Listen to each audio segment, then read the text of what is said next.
بسم اللہ الرحمن الرحیم۔ مگر دیکھو میں کتنی عقل مند ہوں، مجھے علم تھا کہ تم میری بات کا یقین نہیں کرو گے، اس لیے میں پورا دروازہ ہی ساتھ لے آئی ہوں۔ اب خود دیکھ لو میں نے اس میں تالا لگایا ہے یا نہیں۔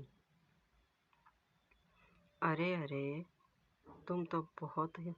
تم تو پورا دروازہ ہی اکھاڑ لائی، اب تو ہر کوئی آسانی سے گھر میں گھس جائے گا۔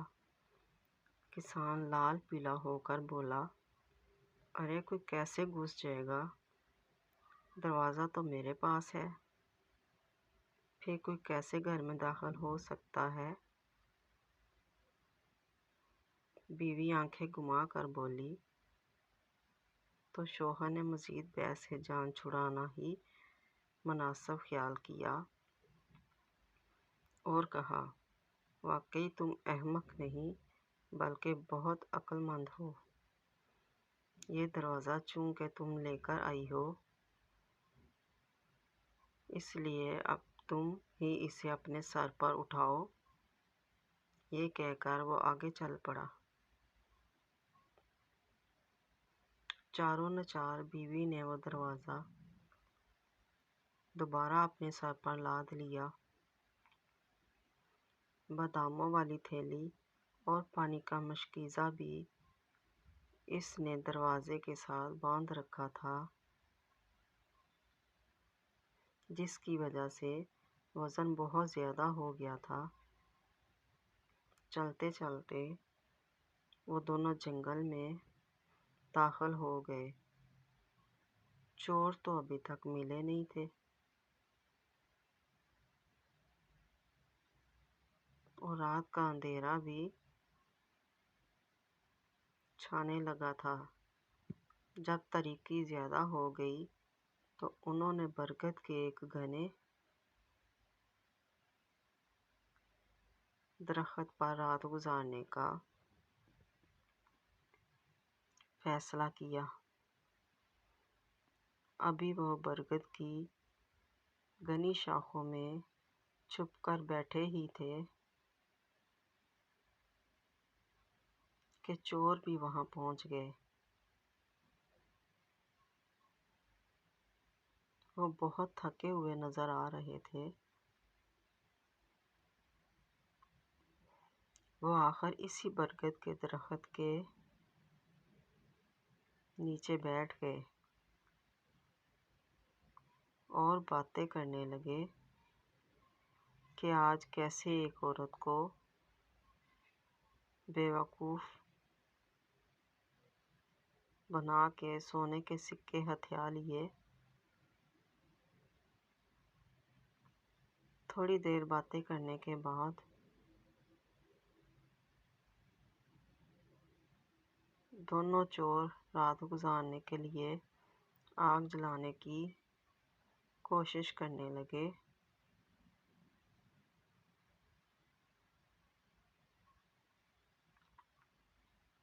کسان نے کچھ سوچ کر درخت کی شاخوں پر لگے ہوئے پھل توڑے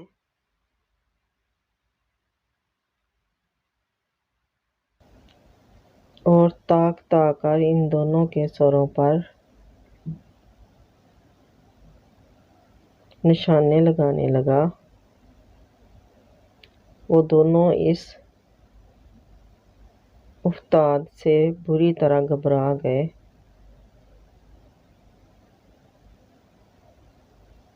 اور ایک دوسرے سے کہنے لگے، ہوا یا آندھی تو ہے نہیں، پھر یہ پھل کہاں سے؟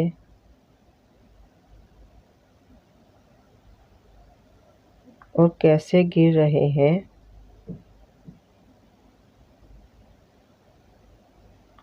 کسان کی بیوی دروازہ اپنے کندھے پر اٹھائے اٹھائے کافی تھک چکی تھی۔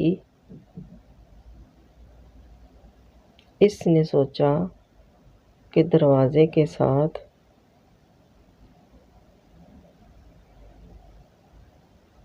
بندہ پانی کا مشکیزہ اس کے وزن میں اضافہ کر رہا ہے۔ اس نے شوہر سے کہا وزن زیادہ ہو گیا ہے، اس لیے میں مشکیزے کا پانی نیچے پھینکنے رہی ہوں۔ یہ کہتے ہوئے اس نے پانی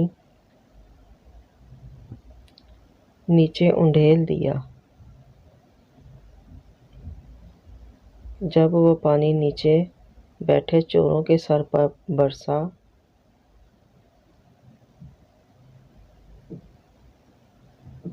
تو ایک چلا اٹھا، ارے آندھی کے بعد تو اب بارش بھی ہو گئی ہے۔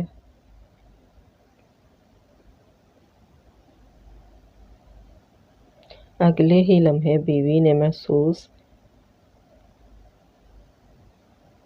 کیا کہ پانی نیچے انڈیلنے کے باوجود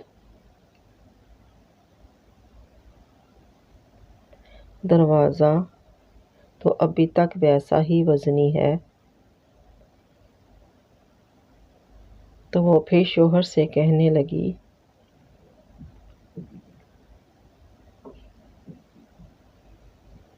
اب میں بادام بھی نیچے پھینک رہی ہوں، اب میں ان کا بوجھ مزید برداشت نہیں کر سکتی۔ پھر اس سے پہلے کہ شوہر کوئی جواب دیتا، اس نے باداموں سے بھری پوری تھیلی نیچے الٹ دی۔ جوں ہی وہ سارے بادام نیچے بیٹھے چوروں کے سر پر برسے تو وہ چیخ اٹھے، ارے اب تو اولے بھی پڑنا شروع ہو گئے ہیں، چلو کہیں اور بھاگ چلیں۔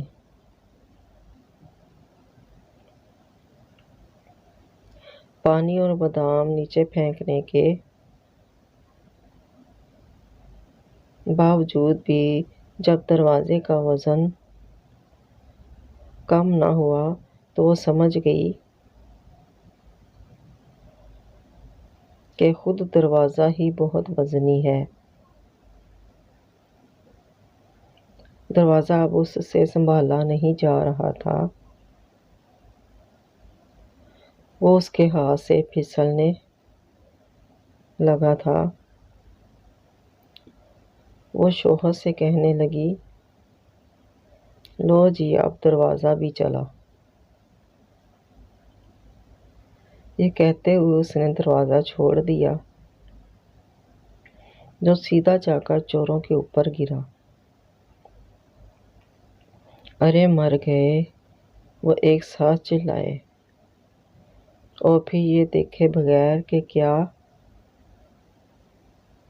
چیز سر پر گری ہے، سر پر پاؤں رکھ کر بھاگے اور کہتے جا رہے تھے، پہلے آندھی آئی، پھر بارش ہوئی، پھر اولے برسے، اور اب تو آسمان ہی سر پر آ پڑا ہے۔